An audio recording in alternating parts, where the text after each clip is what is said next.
Technology, diversity, wine, the redwoods, and everything in between. Welcome to the Northern California Bay Area, and one show takes you inside the real estate that makes it all happen.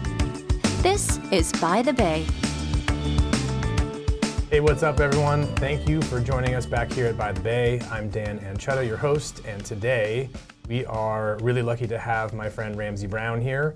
Ramsay is, well, I'll let him introduce himself, but we go back to when we worked together at Bank of Marin a number of years ago, and he actually taught me a bunch of underwriting tools and tricks when I was getting into the commercial banking world. And I actually sat in his office for, I don't know, a couple weeks and learned a bunch from him. So Ramsay is an experienced commercial and industrial lender. He's currently with Exchange Bank, which is headquartered in Santa Rosa, California. And we're excited to hear from him. And today we're going to be talking about things.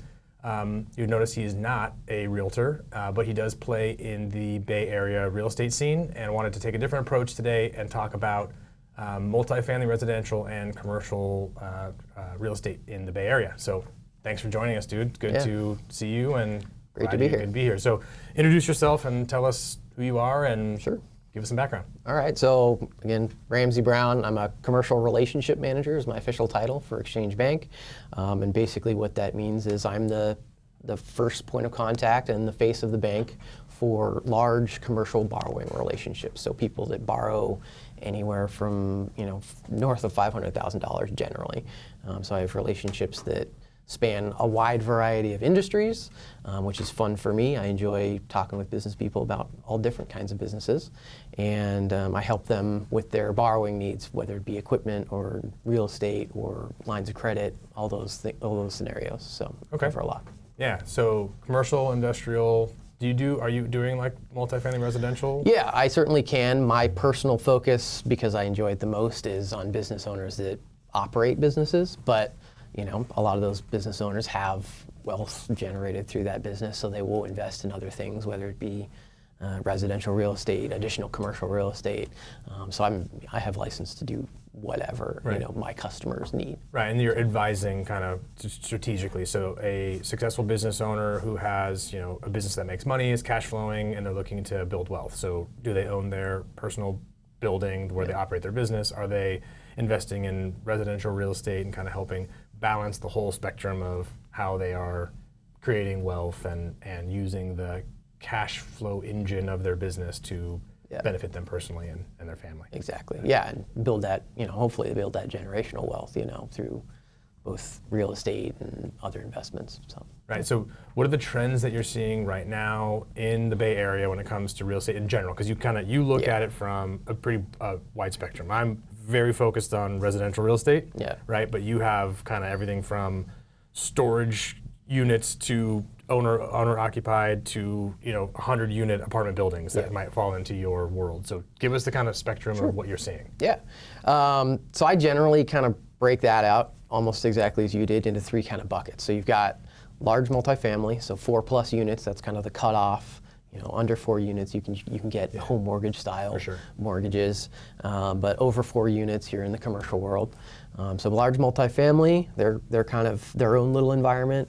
Then you've got the owner user, which has a different kind of set of parameters for what they think about when they're making a purchase decision. So around owner real user estate. meaning that they have a business that operates in the building that they also own. Exactly. Maybe it's not the entire building, but a portion of the building that they're in is occupied by their primary business. Yeah, the needs of their primary business drive their decision making more than just a straight, investor purchase. And so then you've got commercial investors. That's everything else, whether it's retail or, industrial buildings, warehouses. You referenced storage containers, so storage facilities, things like that. That's all your true investor commercial real estate. But they're not occupying any portion of it. Exactly. And maybe they have a storage unit there, but they're not that's not their business. Exactly. Right? So it's purely an investment to make money, either cash flow wise or appreciation or both. They care about the math almost exclusively in terms of their purchase decision around the commercial real estate. Whereas the owner user, they care about, will this suit the needs of my business? Right. Long term, things like that. And so probably more of like a security thing where they don't want to be evicted or have the building sell. Like it's really about a home for their business and their business growth and meeting Yeah. the needs of that. And Exactly. nice. So, so tell us about like those three buckets and what are you seeing in terms of demand, new construction, kind of occupancy? Yeah. So I'll start. I mean, the closest thing to your world and for your viewers is probably the multifamily. So that's an interesting area that still has really strong demand from a filling units standpoint. So especially here in the North Bay, there's still pretty high demand for, especially reasonably priced, rental units for people's homes, apartments, whatever you want to call it. So that is still a very active area. There's a lot of investment still going on in terms of new construction going up. But with what rates have been doing, it's changing the math for the investors pretty aggressively. The rate changes have been aggressive, and when you're talking about an investor that's looking to make a return, they typically use debt for 60, 75% of the total cost of the project. And with that, similar to residential world, doubling over the past, 6 months, that really changes the math in terms of if they're making money at all or how much that return is going to be. Or they're increasing rents, and we're dealing with rent inflation, and depending on where you are, you have rent control or you don't. And because our listeners, kind of throughout the Bay Area, if you're in San Francisco, you've got rent control stuff. In Sonoma County, there's not. So you're either not doing the project or you're increasing the rents because you have to hit that kind of cap rate target or whatever. And you can talk about cap rates and what that means and explain that. Yeah, exactly. And because there's still so much demand on the the leasing side for new units and for nice units, you still have the ability to do that. So the projects still, for the most part, pencil out. Right. Maybe your return on investment isn't quite as high as you were hoping for, because especially if you're building, because you don't generally get to lock in your rate until it's all the way built and filled up. If you're building, you have to kind of push those rents up in order to make the profit that you're looking at, to get those returns. On the flip side, if it's already built, you're kind of set as to where your lease rate is. I mean, there's a little bit of room to continue to push that up, being, the market is still pretty warm for rental units. But the income is pretty set on those units. And so the cash return, the cash generation of those projects is, fairly set. You're going to continue to see rent inflation and pricing improvement over time for those units. But as a lender, we really care about the project itself and its ability to support the debt that we're putting on it. So with rates going up, some of the availability to go as high up in the loan to value kind of scenario has eroded away. Right. So whereas, even 6 months ago, you could no problem get 75% loan to value on a large multifamily project because there's ample cash flow there because of rates where they're at. Now that rates have doubled, that same rent, generation from the property can't support as much debt just because the rates have gone up, your payments have gone up. So in turn, the owner or the buyer or builder has to bring in more of their own equity to reduce the overall debt and get the cash flow coverage kind of to the same where point. It needs to be. Yeah. So just like for the viewers, explain kind of what you're looking for in general for like cash return and debt service ratios and that sort of thing. Sure. Yeah. So take for example $100,000 net operating income from a property. So you've got your rents as your base, and then you've got all the costs of operating the actual building. You've got to pay your property taxes, you've got to pay the maintenance guy. Someone's got to mow the lawn. Yeah, exactly. So take your rents less all those costs of just keeping the building where it needs to be. Yeah. If that figure is $100,000, the bank wants to make sure that $100,000 comfortably covers the amount of debt that you're using to finance the project. Makes sense. So, say you've got $1 million on the piece of property.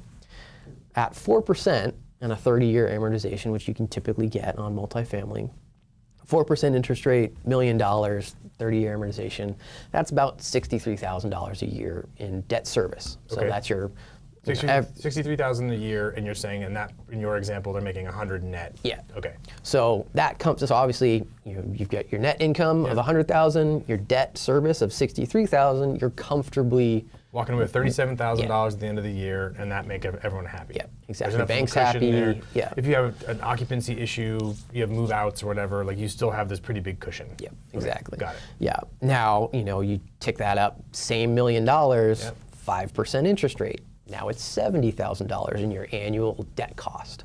So now you're only having $30,000 left over. 6%, $77,000. Now we're getting tighter. Now we're getting pretty tight. And then when you talk about 7% interest rate, you're at $85,000. Doesn't leave much of a cushion. There's not much cushion, which doesn't make the bank feel good. So we would say, hey, there's not enough cash flow to support $1 million in debt anymore. You got to bring in some more cash and pay it down. Generally, that doesn't happen if there is some level of excess cash flow. But if you were trying to sell the building, the new owner at 8% interest or 7% interest can't put $1 million in debt on the building anymore. So they got to come in with more cash, which can erode your value. That definitely changes the economics of what you can sell. What the property is worth, because it means there's less free cash at the end of the day. I mean, that's a really great example to kind of understand how these properties are looked at from a banking standpoint. It's really interesting, kind of as a parallel, that there's like debt service coverage ratio loans that we're seeing for smaller residences and single family residences that will allow you basically means that at the end of the day, you have to make 80 cents on the dollar of debt, which is kind of wild to me. There's basically saying that they know that it isn't cash flow, and it's a slightly higher interest rate. You get a better interest rate for like $1.25, of income per dollar of debt. But I was shocked when that product, and I'm kind of seeing that come around more, 80 cents on the dollar. 0.8 debt service ratio. Interesting, and that's on like single family but they're requiring 60% loan to value. I mean, they've got the hedge there basically protected by the equity that's in there. But I was surprised to see that product being more used. It's always been there, but it wasn't really used that much. And now with the economics changing, we're seeing more debt service ratio loans being pushed through. So it's kind of like thinking back to the commercial banking days and like, hey, what's the debt service here? But what are you seeing in terms of, construction's still going, at a certain point, you've broken ground, you're already building, you kind of just have to weather the storm and get through it, and kind of hope that there's an opportunity to right-size your debt in the future and refinance something and take kind of same methods that we're seeing homeowners take, which is, buy the house, that we expect that appreciation is going to continue. And then you can always refinance down if and when rates kind of return to normal after this inflationary push. So we kind of want to pivot to what are your business customers? You deal with a lot of businesses. What are your business customers in the North Bay, kind of the Greater Bay Area, seeing right now with inflation being high and at the same time a lack of a workforce in a lot of places where there's just unemployment rates are incredibly low, increasing wage demand. I mean, all of these economic factors have got to be really hard on a small or medium-sized privately owned company, and that's primarily your customer. Correct. What are they seeing? What are they experiencing right now, and what are they looking forward to in the future? I mean, realistically, they're facing the same inflationary pressures that everybody else is. So, their costs are rising, and they're trying to maintain their relationships with their customers and their clients. And sometimes they have pricing power to increase, their prices on their products or, their services, whatever their niche is. But they don't always have that power. So, I have some customers that are in kind of commodity spaces. Hard business to be in right now. Yeah, it is. It's really hard. I mean, something like, a client of mine deals in rock, heavy rock that gets used in paving roads and things like that. That's an area that, you've got proximity that matters because obviously gas costs, things like that. It costs more to bring rock from farther away. But there's only so far that gets you when, all the guys that are running your machinery and all the guys that are driving those trucks, they're costing 10, 15, 20% more than they were 2 years ago. Right, because there's scarcity in the in that field, Yeah. right? And so they're being solicited for new jobs. Anyone who needs a driver or heavy equipment operator, they're saying, hey, we'll pay you more, we'll pay you more. Yep. So you have to pay your own guys more to keep them there. And at the same time, if you have increasing borrowing costs with variable kind of line of credit type things, and in addition to that, you don't have pricing control or pricing power with your end user, that puts a big squeeze on you.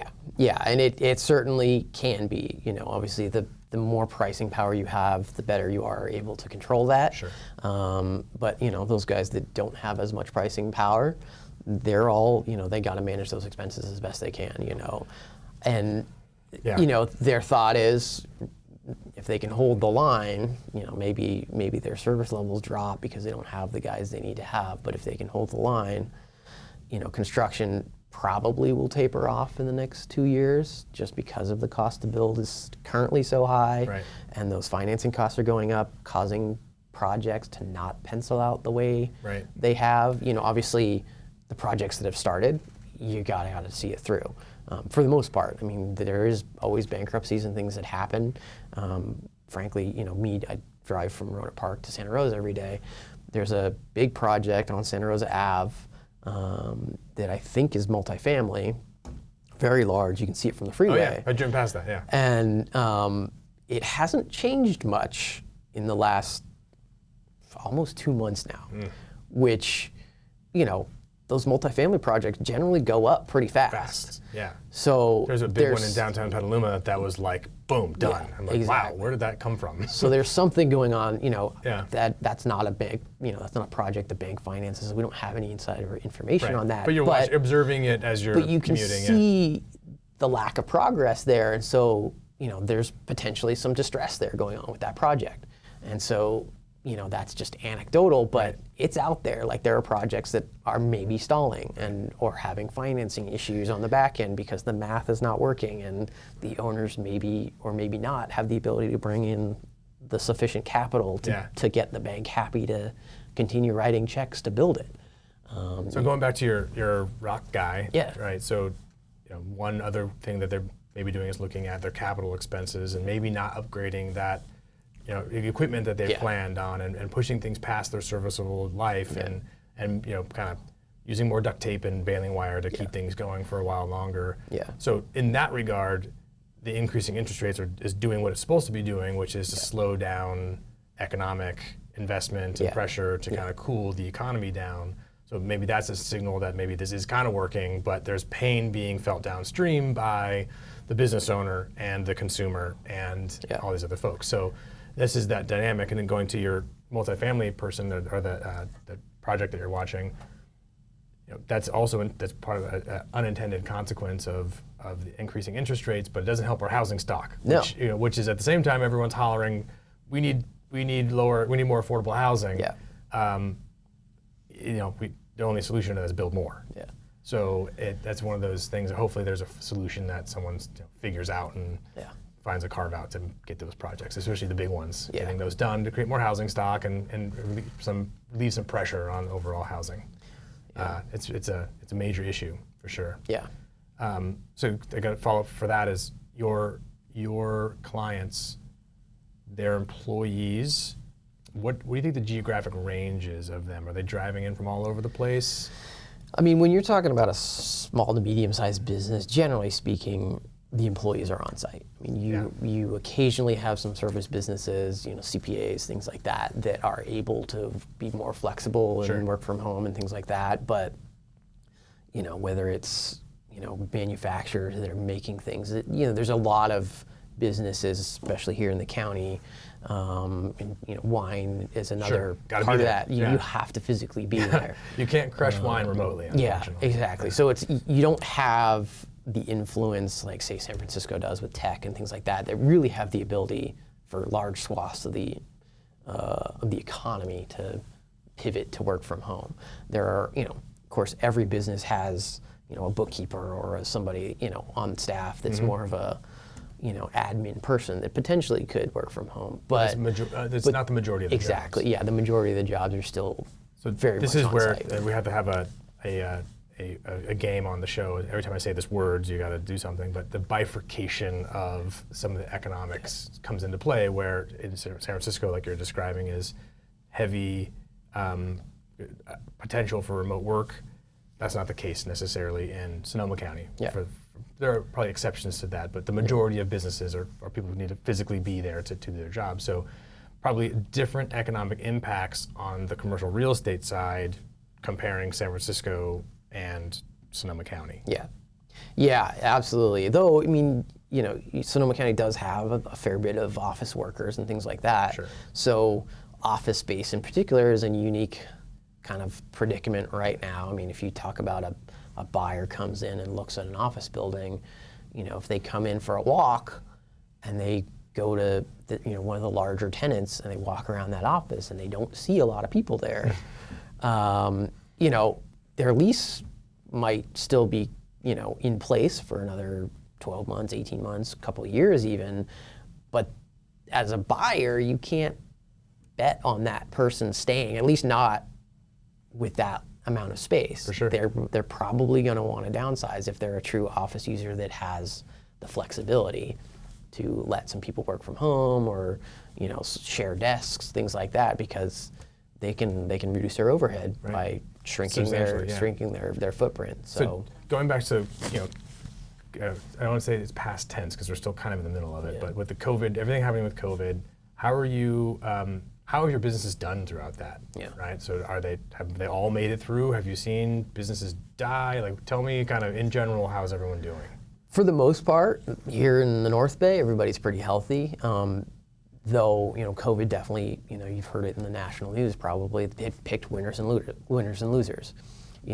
My personal, clientele are largely larger businesses, so not as many restaurants, not as many kind of smaller retail that really got hit pretty hard. Shutdown hit them real hard.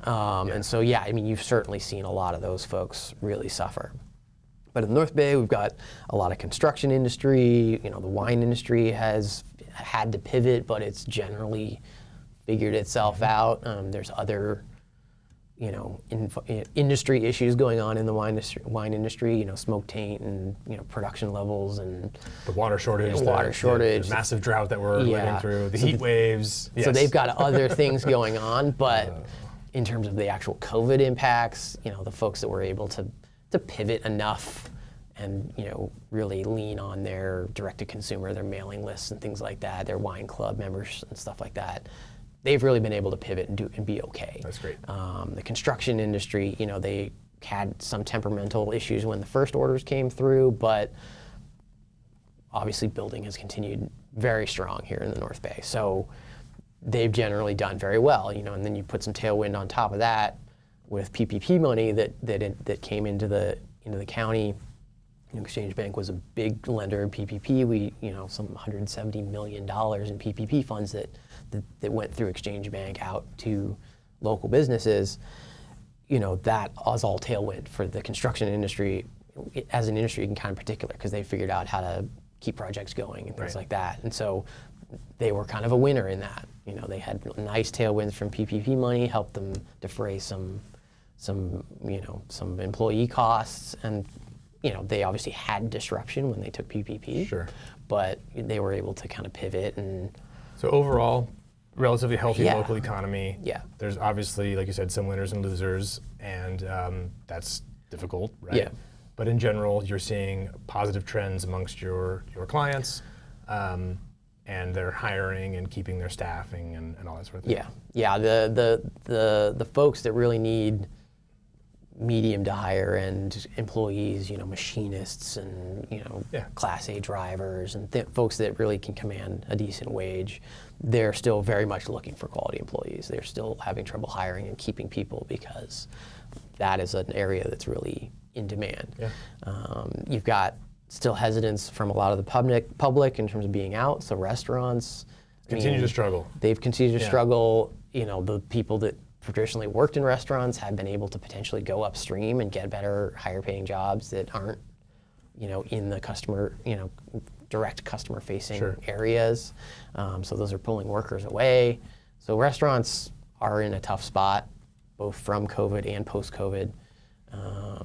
And those are some of the, frankly, restaurants do occupy a lot of space in commercial real estate. So Right, and then you think about if there's less people using their offices in downtown Santa Rosa, then there's less people going out to lunch during lunchtime during the week in downtown Santa Rosa, right? Yeah. It's this kind of connected chain of if more people that are using traditional office space in the high-rise buildings there. Yeah.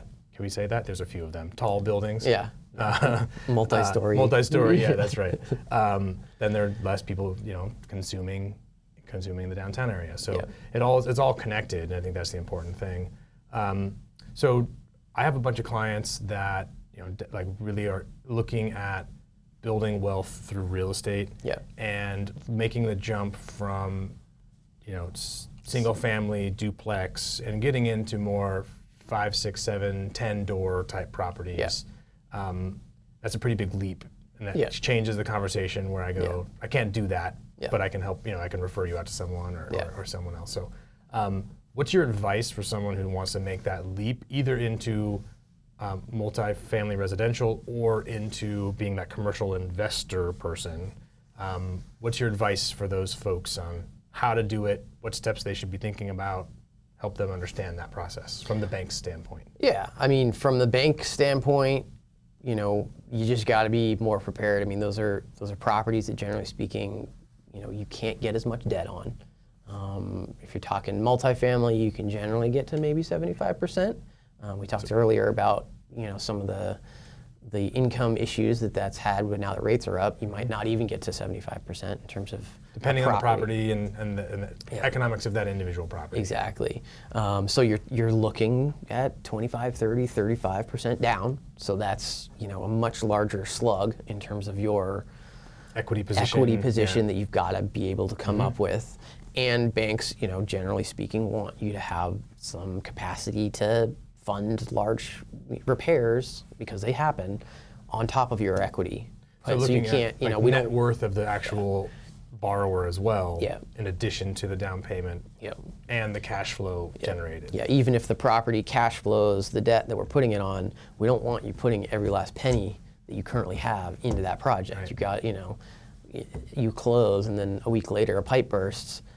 You've got to be able to have the wherewithal to come in and do that, because insurance can help with some of that stuff, but realistically speaking, once you're talking 5, 10, 15 doors, you've got to be able to manage that property, and they're more demanding. When you've got that level of tenants, it's much less set it and forget it. Is it different for a first-time investor as it is an experienced investor? If I don't own, maybe I own 2 single-family residences and I'm going to buy a 8-unit apartment building. Is that looked at differently than someone who already has 2 or 3 8-unit buildings in their portfolio? A little bit, but not really. I mean, we want somebody that has experience managing properties. Going from 2 single families to a multifamily property. I mean, at least if you've got a couple single families, what some of those problems look like. Yep. If you're self-managing the middle of the night toilet calls, the stuff that happens. I mean, that gets exacerbated when you have more doors. You can bring in a management company that will help from a personal standpoint, not having to deal with quite as much of that stuff. Right. But they take a cut, so then it changes the economics. It changes the economics. Cuts down on that NOI, that net operating income of the property a little bit. So there are ways you can help manage that from a personal standpoint, but you really got to know what you're getting into. Right. And having some experience in single family is helpful because you know what that looks like. You just got to realize that you're taking on something that's going to be 8 or 10-fold what your current little property portfolio looks like. Advice is get some experience in some of the smaller single family duplex type thing. Yeah. Make sure that you have some personal net worth and some wherewithal behind you to show the bank that you can do this, and be prepared to make a 25 to 30% down payment on your multifamily residential spot. Yeah. Anything else on the residential side? Not really. I mean, I guess the big one on the residential side is understanding what your expected returns are. Know the numbers. Because, at the end of the day, especially now that rates are going up, you've got treasuries and other investment vehicles whose returns are getting attractive with no risk and no work. And so that potentially is going to change the math for multifamily properties. For sure. Something we kind of tiptoed around was what investors look at when they're talking about the value of a property. Since most of this is driven by income, they care about what the cash flow generation of the property is. They really back into values using what's called a cap rate. Right. And so the lower the cap rate, that's the lower your expected return, the higher the value of the property. So if you've got that same $100,000 of net operating income that the property generates, if you're trying to sell it and you're offering it at, say, a 5% cap rate. So cap rate is capitalization rate. Exactly. Right? So can you? I don't know if you know the formula off the top of my head, but maybe you do. How do you back into that? I mean, it's basically your expected. So it's annualized expected return. Okay. So in perpetuity. So if you take $100,000 and you want to make it earn 5% every year forever. Yep.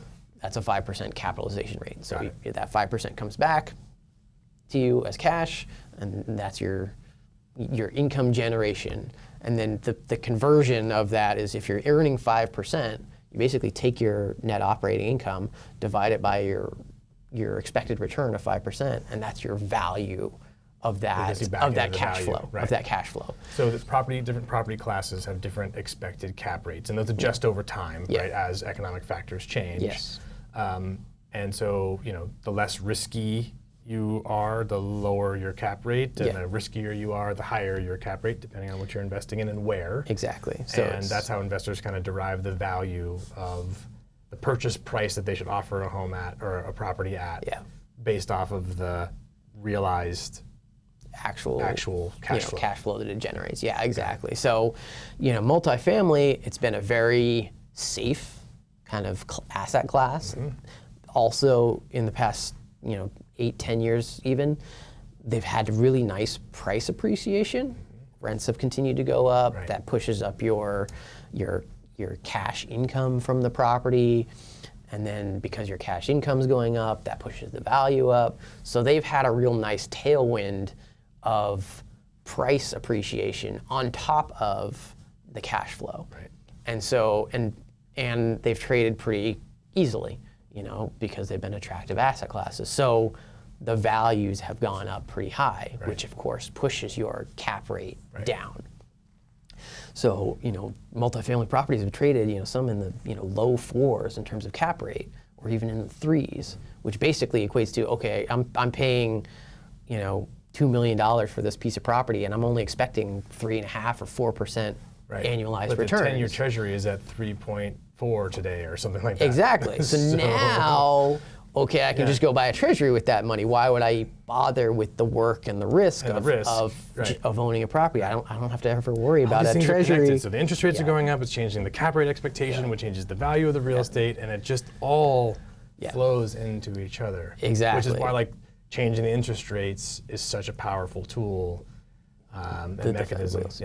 Yeah. And so all that math is changing a lot right now. And so you've got nervousness on the buyer side because they're not sure, now that cap rates maybe have to go up. Yep. When you have a cap rate that goes up, it pushes your value down. So if you have $100,000, property that generates $100,000 in revenue or net income, at 5% cap rate, it's worth $2 million. Right. But at 6% cap rate, it's only worth $1.6 million in a little bit. Right. Or heck, it goes all the way up to 8% cap rate, it's only worth $1.25 million. Right. So that really changes the value of those multifamily properties.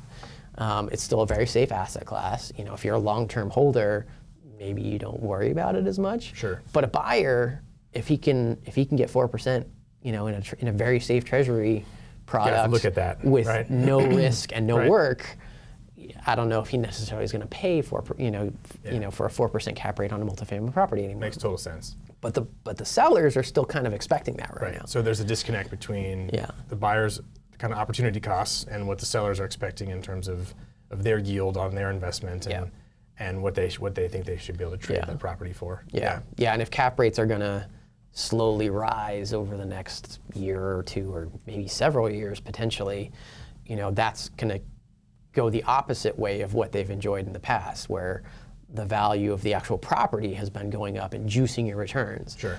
It might kind of slide down. So why would you pay now a really low cap rate if the value in the future of the same property, maybe it's probably not going to go down a lot, but maybe it doesn't go up much of anything at all over the next 5+ years. Right. So this is advice for the buyer is to really understand the numbers, really dig into the numbers. Don't just take it at face value. Understand what it is that you're looking at, back into that cap. Understand what comparable sales are going for and the same, what the cap rates were realized on their actual sales. Yeah.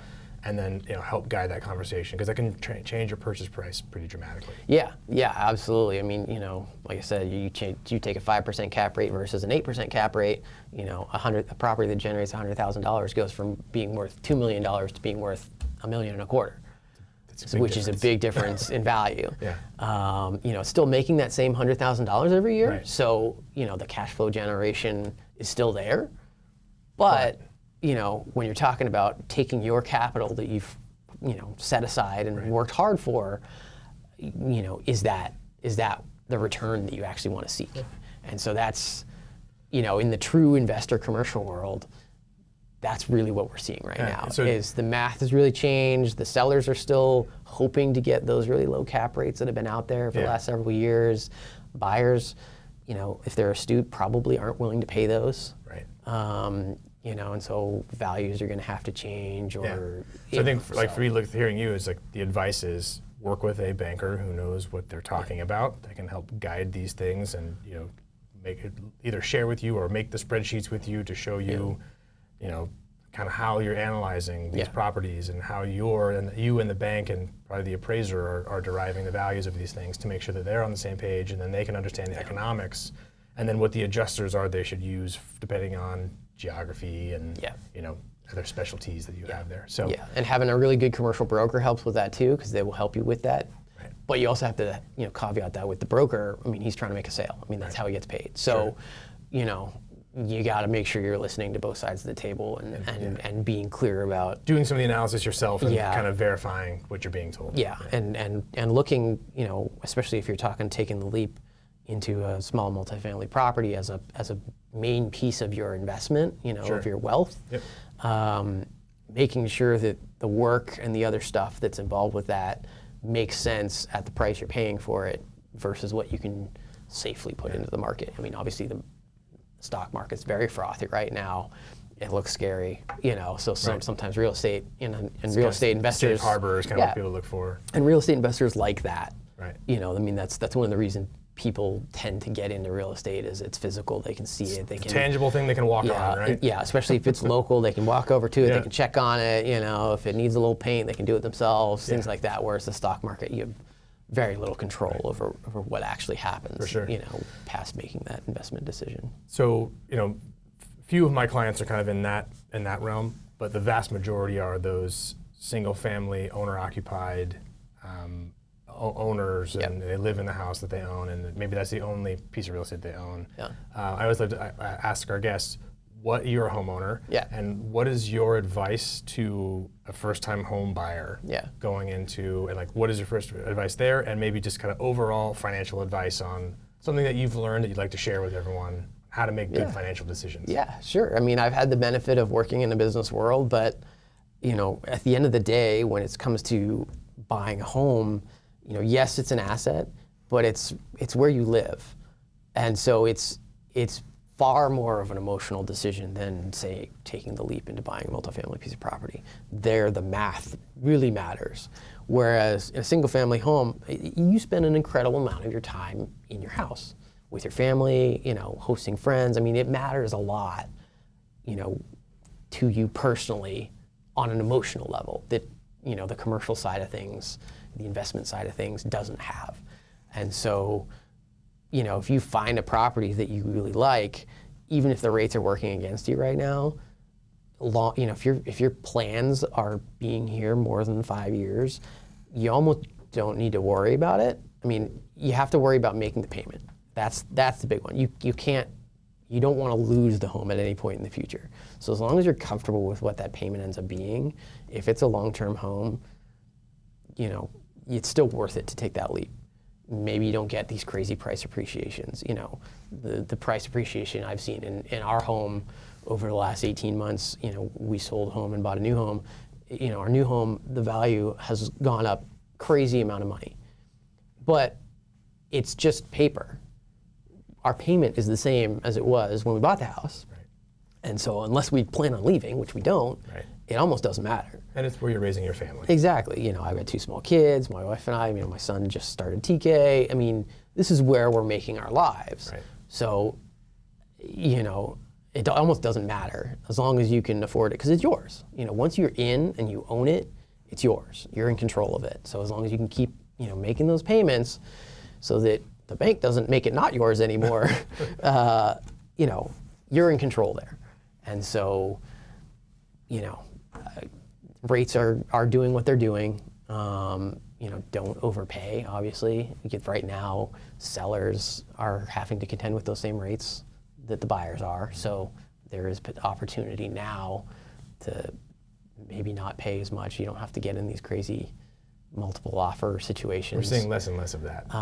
Which, from a buying standpoint, actually makes the process far less stressful. Sure. You actually have time to walk the house, Yeah. maybe more than once, Yeah, and really make that emotional decision. Is this where our family can see ourselves being? 6 months ago, we were seeing non-contingent offers on pretty much everything. Yep. And now we are seeing full contingencies and 15-day contingency periods, Yeah. which is refreshing, and it's a good balance. It's a more balanced market, Yeah. which is good. Yeah, because it allows buyers that are making a very large decision for themselves, Yep. where they're going to spend the next 5, 10, potentially 50 years of their lives, to make a good decision about what's right for them now, what's going to be needed for them in the next few years, Yep. if they're planning on having children, or maybe they already have children, school situations and things like that. So make the emotional decision to buy, Yeah, right? And know that rates are temporary, and Yeah. you can always refinance in the future if yeah, there's an opportunity. yeah, absolutely. You can make a better educated decision now because the buyer side has more power. And, you know, I refinanced the home that we bought back in 2015 3 times, I think, by the time we sold it in 2020. Right. You know, because the rates were declining. And those were all savings I was able to harvest Yeah. over time. Yeah. But, you know, when I bought in 2015, it was a similarly kind of crazy market. And so it was an emotional roller coaster to just get into that house. Yeah. Whereas, you know, now if you're going out and shopping for a home, you have the opportunity to really visit and spend time in a house, Yep. maybe more than once, really get a feeling for it, and make that emotional decision around if this is a long-term fit Yeah. for you and your family. I like things that. I think buying a primary residence is almost purely a emotional decision. Yeah, Obviously, the economics have to work. You have to be able to make the payment, but it really is a place that you need to look at and go, is this where I want to wake up like pretty much every day for the next? Yeah. You know, besides when I'm on, vacation and business trips or whatever else and going to visit in-laws, but like Yeah. besides that, I'm going to wake up here. Yeah. Is this where I want to be? Yeah. Cool. Right on, man. Well, I really appreciate you coming in and spending some time with us and learned a ton. And if anyone wants to get a hold of you, Sure. where do they find you? So I'm with Exchange Bank. I'm pretty easy to find on the internet. I have a LinkedIn, et cetera, et cetera. Quick Google search of Ramsay Brown Exchange yeah. Bank will probably find you. Yeah, exactly. So I'm no mystery, and I've been doing this, 10, 11 years now since I finished my MBA. And, there's a wealth of knowledge that Exchange Bank, not just me, but Exchange Bank and its employees have. We've been in the community for 130 years plus. That's something people often forget, is that Exchange Bank has been around for a long time, and there's a reason you are around for 130 plus years. Cool. We'll put your LinkedIn bio in the show notes and make sure people can find you. Great. And if you need any advice on office, industrial, and multifamily residential, call Ramsay. Yeah, absolutely. Yeah, and especially if you're looking for a home for your business. I mean, that's really where I deal a lot with. And that's actually, talking about homes, that can be a little bit more of an emotional decision in terms of finding the right fit for your business versus pure investment. So, and those are the people I like working with. So. Right on. Cool, man. Thanks for joining us, dude. Really good to see you. Yeah, thanks. Stay up to date with Bay Area real estate. Hit subscribe now if you haven't already. Did you enjoy this episode? We love reviews in the Apple Podcasts app. We'll read yours on the show. This is By the Bay.